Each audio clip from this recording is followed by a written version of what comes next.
साथियों, आज 20 फरवरी 2024 से एसएससी जीडी का पेपर स्टार्ट है, जो कि 12 मार्च 2024 तक आपका पेपर चलेगा। और आज के इस क्लास में आज पूछे गए पहले शिफ्ट के 100% रियल क्वेश्चन आंसर को देखेंगे।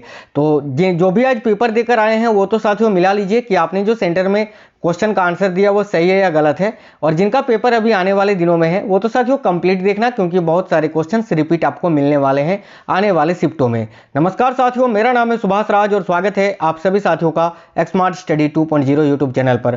क्लास में आगे बढ़ने से पहले आपको बता दें, इस वीडियो के डिस्क्रिप्शन में मैं एक लिंक दे देता हूं जो मैंने कल ही अपलोड किया है स्टैटिक जीके के टॉप 500 क्वेश्चंस का एक मैराथन क्लास।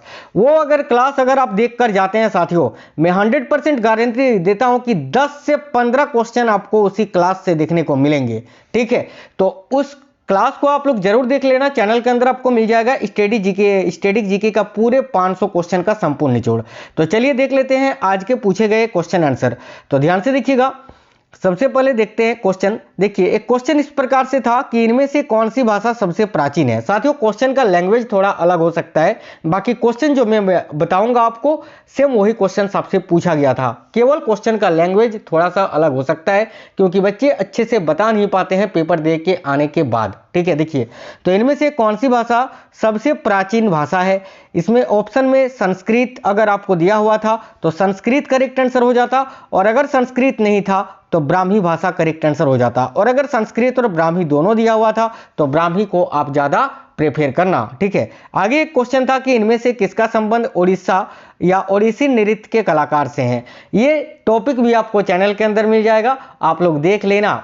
साथियों, जो टॉपिक से क्वेश्चंस पूछे गए हैं वो सारे क्लास मैंने करवाए हैं, भर भर के पड़े हुए हैं चैनल के अंदर, आप लोग देख कर जाना, आपका एक भी क्वेश्चन नहीं छूटेगा पेपर में। तो देखिए, सबसे पहले तो जानते हैं कि ओडिसी नृत्य जो कि 8 शास्त्रीय नृत्यों में से एक है और ये उड़ीसा राज्य का शास्त्रीय नृत्य है। तो देखिए, ओडिसी नृत्य के प्रमुख कलाकार केलुचरण महापात्रा, संयुक्ता पनिग्रही, किरण सहगल, माधवी मृदल, कालीचरण पटनायक। इनमें से कोई भी एक आपको ऑप्शन में जरूर दिया हुआ था, जो कि करेक्ट आंसर हो जाता। आगे एक क्वेश्चन पूछा था नस्वर का विलोम शब्द क्या होता है। तो साथियों देखिए, नस्वर शब्द का विलोम शब्द होता है शाश्वत। ठीक है, तो शाश्वत इस क्वेश्चन का करेक्ट आंसर हो जाता। अब देखिए, आपसे आने वाले शिफ्टों में नस्वर का पर्यायवाची शब्द भी पूछा जा सकता है। तो देखिए, नस्वर का पर्यायवाची शब्द होता है, एक तो होता है आपका नासवान, एक होता है फानी, छई, छर, भंगुर, इसके अलावा मर्त्य आदि होते हैं नस्वर के पर्यायवाची शब्द। शाश्वत का पर्यायवाची शब्द क्या क्या होता है साथियों। तो देखिए, नित्य होता है, निरंतर होता है, सदैव होता है, सर्वकालिक, अटल आदि जो हैं ये शाश्वत के पर्यायवाची शब्द हैं। ये सब आपसे आगे आने वाले शिफ्टों में पूछे जा सकते हैं। आगे देखिए, क्वेश्चन था सदुपयोग का विलोम शब्द क्या होता है। तो साथियों, सदुपयोग शब्द का विलोम शब्द क्या होता है, दुरुपयोग होता है, तो दुरुपयोग करेक्ट हो जाता। आगे एक क्वेश्चन था उदारता का पर्यायवाची शब्द इनमें से क्या है। अब देखिए, उदारता का पर्यायवाची शब्द आपको एक इन्हीं में से कोई एक आपको ऑप्शन जरूर दिया होगा, जैसे कि हृदयता होता है, दयालुता होता है, दानशीलता होता है, दरियादिली होता है, इसके अलावा फराक दिली भी उदारता का ही पर्यायवाची शब्द होता है। तो इनमें से कोई एक आपको ऑप्शन में जरूर दिया हुआ था, जो कि करेक्ट हो जाता। साथियों, क्वेश्चन तो मिल जाते हैं, ऑप्शन बच्चे बता नहीं पाते हैं। एक क्वेश्चन था कि अलाउद्दीन का चिराग होना, मुहावरे का अर्थ क्या होता है। तो देखिए, अलाउद्दीन का चिराग होना, इस मुहावरे का अर्थ होता है आश्चर्यजनक। ठीक है, आश्चर्यजनक होना या अद्भुत वस्तु। तो कोई एक आपको ऑप्शन में जरूर दिया हुआ था इससे रिलेटेड, जो कि राइट आंसर आपका हो जाता। एक और मुहावरा था कि झांसा देना मुहावरे का अर्थ क्या होता है। तो देखिए, झांसा देना मुहावरे का अर्थ होता है धोखा देना। बाकी एक बहुत ही सिंपल गद्यांश था जिसमें 5 क्वेश्चन आपको बताने थे। ये तो सबसे ईजी है, इसमें आप 5 क्वेश्चन आसानी से सही कर सकते हैं। देखिए, क्वेश्चन था प्रधानमंत्री जनधन योजना कब शुरू की गई थी।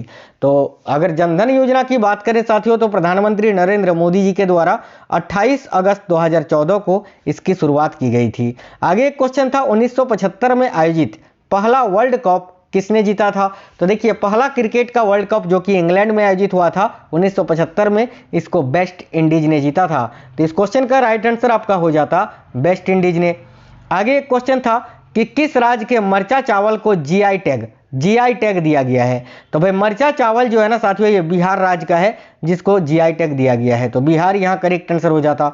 तराइन का द्वितीय युद्ध। अब देखिए किसी किसी का कहना है तराइन का द्वितीय युद्ध था, किसी किसी का कहना है कि पानीपत का द्वितीय युद्ध था, तो दोनों ही बता देते हैं। तराइन का जो पहला युद्ध हुआ था साथियों 1191 में हुआ था, और तराइन का द्वितीय युद्ध 1192 में हुआ था, ठीक है। और अगर पानीपत के युद्ध की बात करें तो पानीपत का पहला युद्ध 1526 में हुआ था, पानीपत का दूसरा युद्ध 1556 में हुआ था, और पानीपत का तीसरा युद्ध 1761 में हुआ था, ठीक है। ये सब आपसे आगे जरूर पूछे जाएंगे, याद रखना। आगे देखिए क्वेश्चन आज पूछा गया था, वर्तमान में भारत के सीजीआई कौन है, यानी चीफ जस्टिस ऑफ इंडिया। तो वर्तमान में भारत के सीजीआई कौन है? आपको साथियों चैनल के अंदर बहुत सारे क्लासेस मिल जाएंगे, अभी हाल ही में वर्तमान में कौन क्या है इससे रिलेटेड, वो टॉपिक को देखकर जाना, आपका ये टॉपिक कंप्लीट हो जाएगा। तो देखो डीवाई चंद्रचूड़ जो कि भारत के वर्तमान में मुख्य न्यायाधीश हैं और 50वें मुख्य न्यायाधीश हैं। आगे एक क्वेश्चन था कि रंगास्वामी कप का संबंध किस खेल से है? तो ध्यान से देखिएगा, रंगास्वामी कप का संबंध किस खेल से है? तो साथियों सिंपल क्वेश्चन था ये, तो इसका करेक्ट आंसर आपका हो जाता हॉकी से, ठीक है। रंगास्वामी कप ये किस खेल से संबंधित है? तो हॉकी से। जैसे कि एक बहुत ही फेमस है आगा खां कप, ठीक है। आगा खां कप का संबंध किस खेल से है? तो हॉकी से। मैं ये टॉपिक भी आपको करवा दूंगा चैनल के अंदर। आगे एक क्वेश्चन था एशियन गेम्स हाल ही में कहां पर आयोजित हुआ था? तो देखिए अभी एशियन गेम्स जो है ना हाल ही में 2022-23 में आयोजित हुआ था साथियों, 2022-23 में। और ये कहां पर आयोजित हुआ था भाई? तो ये चीन में आयोजित हुआ था। तो इस क्वेश्चन का राइट आंसर आपका हो जाता चीन में, ठीक है। आगे देखिए क्वेश्चन था ज्योतिबा फुले द्वारा किस संस्था की स्थापना की गई थी, या फिर क्वेश्चन ऐसा था कि सत्य शोधक समाज की स्थापना किसने की थी? तो देखिए अगर पूछा था ज्योतिबा फुले द्वारा किस संस्था की स्थापना की गई थी, तो सत्य शोधक समाज की स्थापना 1873 में किसने की थी? तो ज्योतिबा फुले ने। तो इस क्वेश्चन का राइट आंसर आपका हो जाता साथियों सत्य शोधक समाज। साथियों आप लोग क्लास को लाइक जरूर कर देना। आगे देखिए क्वेश्चन था संगीत साहित्य पुरस्कार 2023 किसे दिया गया है? तो साथियों कई लोगों को संगीत साहित्य पुरस्कार 2023 दिया गया है, ये ऑप्शन पर डिपेंड करता, पूरी तरह से ऑप्शन के अनुसार ये क्वेश्चन बनाने वाला था। आगे देखिए क्वेश्चन था कि किस मुख्यमंत्री को भयमुक्त राज्य बनाने के लिए डॉक्टर भीमराव अंबेडकर पुरस्कार दिया गया है?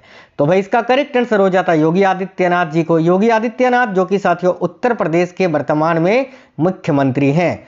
आगे देखिए हाई कोर्ट के न्यायाधीश को हटाने की प्रक्रिया किस प्रकार की है? ऑप्शन सरल, कठोर, इस प्रकार से दिया हुआ था, तो इसका करेक्ट आंसर आपका हो जाता कठोर, ठीक है। हाई कोर्ट के न्यायाधीश को हटाने की जो प्रक्रिया है वो कठोर प्रक्रिया है।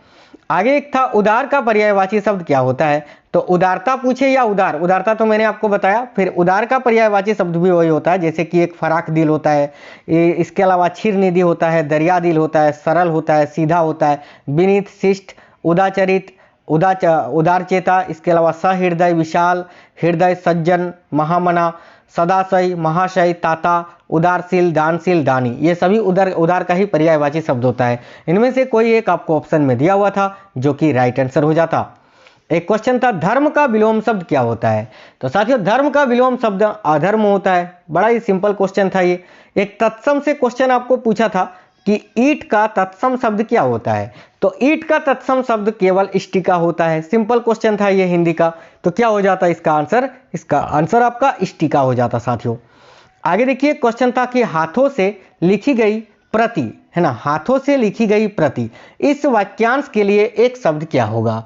तो जो हम हाथ से लिखते हैं, हाथ से लिखा गया पत्र, उसको क्या बोलेंगे?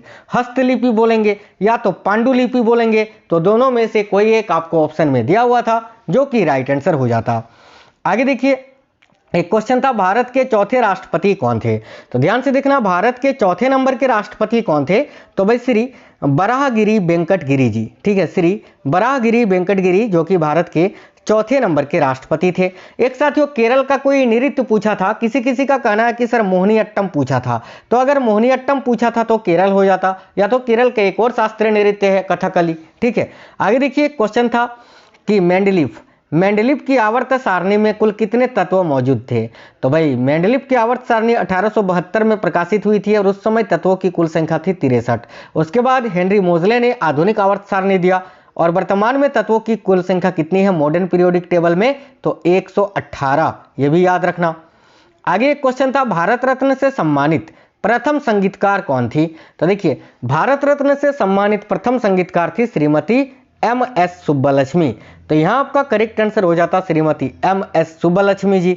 आगे एक क्वेश्चन था करेंट अफेयर्स का कि देखिए, केंद्रीय प्रत्यक्ष कर बोर्ड सीबीडीटी के नए अध्यक्ष के रूप में किसे नियुक्त किया गया है। साथियों, ये सारा क्वेश्चन मैंने कराया है यार, अभी तक मुझे एक भी क्वेश्चन ऐसा नहीं लगा कि मैंने आपको नहीं कराया है। हिंदी को छोड़कर चैनल के अंदर जाइए, आपको मिल जाएंगे वो सारे टॉपिक जिसको पढ़कर इस बार अपने सीने में एक वर्दी लेकर आओगे। ठीक है, तो देखिए सीबीडीटी यानी देखिए central board of direct tax यानी केंद्रीय प्रत्यक्ष कर बोर्ड के नए अध्यक्ष अभी कौन बनाए गए हैं, तो नितिन गुप्ता जी को। तो नितिन गुप्ता यहाँ आपका करेक्ट आंसर हो जाता।